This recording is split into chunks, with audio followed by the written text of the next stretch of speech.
Can you imagine that one of the oldest stories in human history might now have physical proof in our modern age? What you're about to discover could reshape how we understand both history and faith. Today we journey to the mysterious mountains of Turkey, where a breathtaking discovery might confirm the existence of Noah's Ark.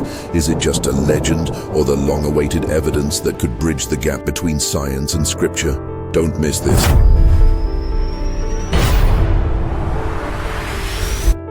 In the remote Ararat Mountains of eastern Turkey, a team of explorers and archaeologists has uncovered what may be one of the most significant findings in biblical history, the possible remains of the legendary Ark of Noah. According to the Book of Genesis, this massive vessel saved Noah, his family, and a pair of every animal species from a divine flood sent to cleanse the earth. For centuries, many dismissed this account as myth, but now, this discovery is forcing both believers and skeptics to reconsider.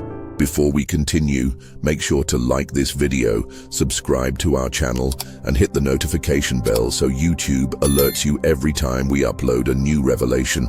Let's begin. Genesis says the ark came to rest upon the mountains of Ararat, once the waters of the flood receded. This clue has led generations of researchers to focus on this rugged region, a land of towering peaks and harsh terrain. Yet despite tireless searching, concrete evidence has always eluded discovery. Until now, at over 13,000 feet above sea level, archaeologists have located a fossilized wooden structure, astonishingly consistent with the ark's dimensions as described in scripture.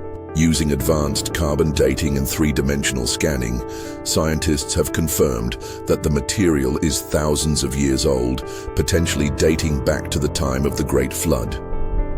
This has ignited passionate debates among scholars, theologians, and historians alike.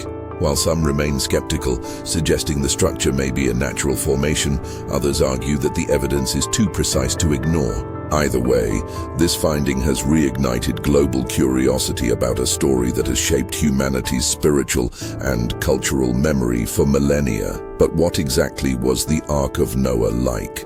Passed down through generations, the account in Genesis is surprisingly specific. Let's explore the architecture of this ancient vessel and why its design continues to intrigue even modern engineers. According to the Book of Genesis, chapter 6, verse 15, the ark was not a mere boat. It was a marvel of ancient engineering, 450 feet long, 75 feet wide, and 45 feet high. That's about 137 meters long, rivaling the size of a modern-day cruise ship. Its structure could have easily housed thousands of animals and provisions for months. In fact, it surpassed the size of any known ship built in ancient times. The ark was said to be constructed from gopher wood, though scholars still debate the exact species. Many believe it was a type of cypress, known for its water resistance and durability.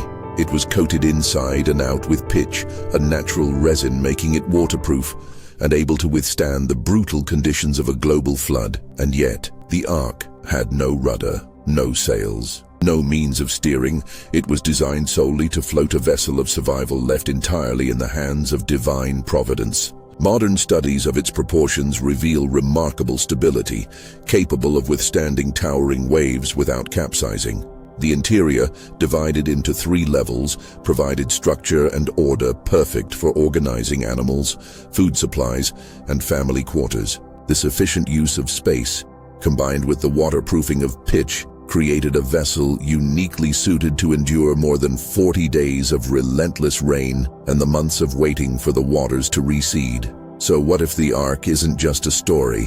What if it's real, resting silently on a mountain, waiting to be discovered? Faith and history are converging once again, and the ark may be calling us to believe not just in what is seen, but in what has always been true. What is truly astonishing is that these specifications, recorded thousands of years ago, continue to baffle and intrigue even modern architects and engineers. How could someone from such an ancient civilization have envisioned a vessel with such advanced dimensions and proportions? Was it merely a symbolic myth crafted to convey spiritual truths? Or are we dealing with an actual engineering marvel lost in time? The ark described in the scriptures was not a primitive raft or a fable conjured from imagination. Its design reflects an understanding of naval architecture that appears far ahead of its time.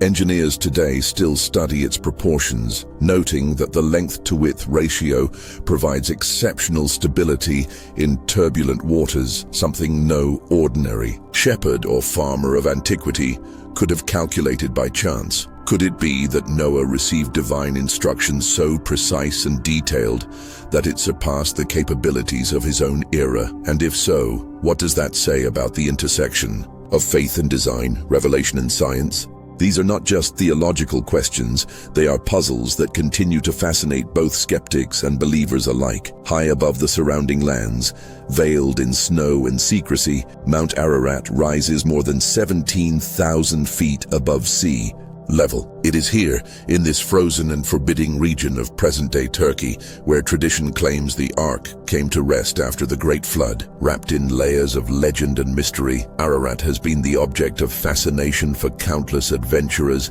researchers, and spiritual seekers for centuries. Yet the path to discovering the Ark has been anything but easy. The mountain's steep slopes are covered in glacial ice for most of the year. Add to that the region's frequent seismic activity, political unrest, and restricted access due to government regulations and local conflicts, and it becomes clear why this search is so difficult. Despite these challenges, dozens of expeditions have been launched, each one hoping to uncover ancient wood, fossilized beams, or man-made structures that could confirm the biblical narrative. Some explorers claim to have found remarkable anomalies, wooden formations embedded in rock, symmetrical structures beneath the snow, even unusual radar scans that hint at something unnatural buried deep within the mountain. But none of these findings have yet received official scientific confirmation. The harsh climate and shifting geological landscape make it almost impossible to preserve or access evidence. Still,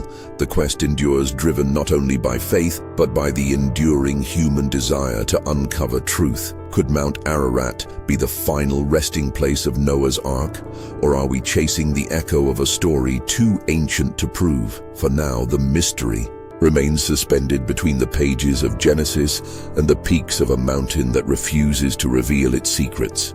The story of Noah's Ark is far more than a religious tale. It stands as a bridge between faith and science, inviting both believers and researchers to dive into the depths of history, spirituality, and human origins.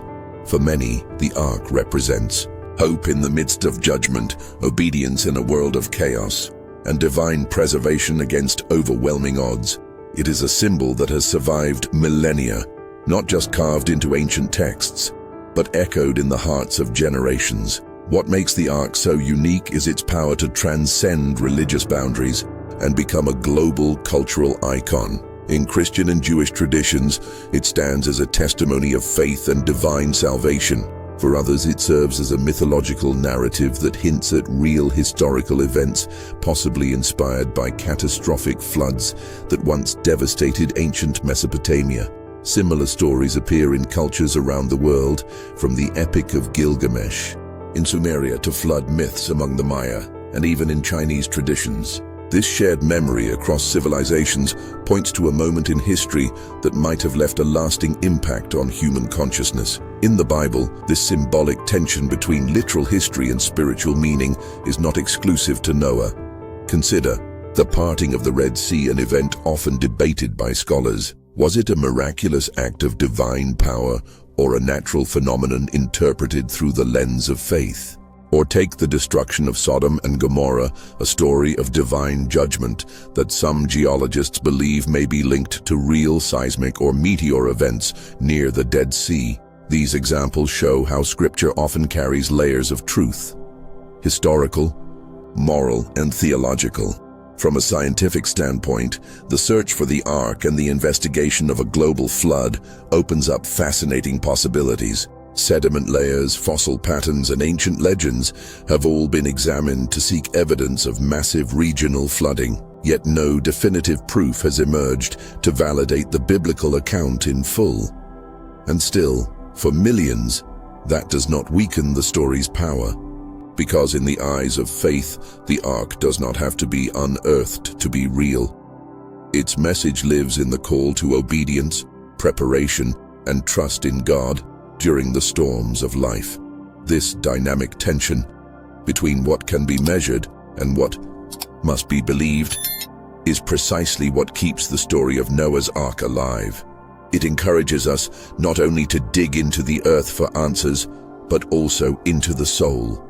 As with the miracles of Jesus, the visions of Daniel, or the dreams of Joseph, there is always more than what the eye can see.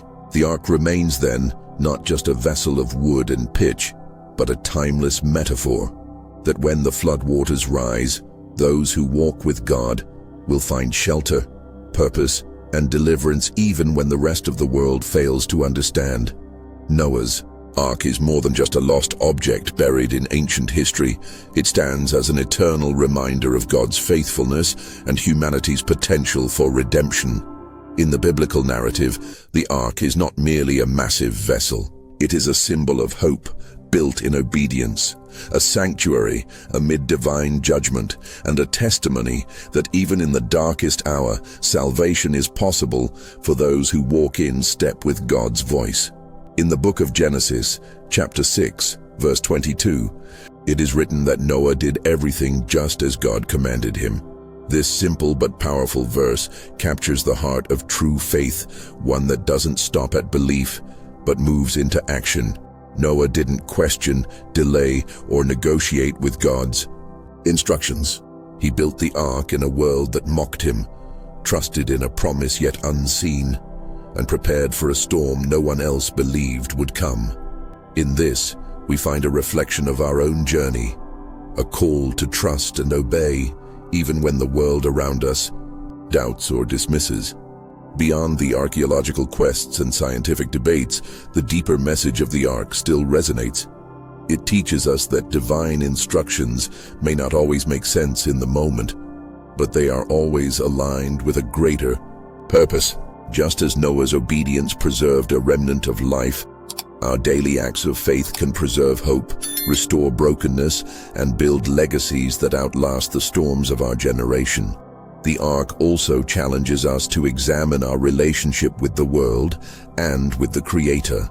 As Noah was entrusted with the care of every living creature during the flood, we too have been entrusted with God's creation. This story is not just about survival, it's about stewardship. It urges us to protect, nurture, and value the life that God has placed around us, acting not as owners, but as faithful caretakers of a divine gift.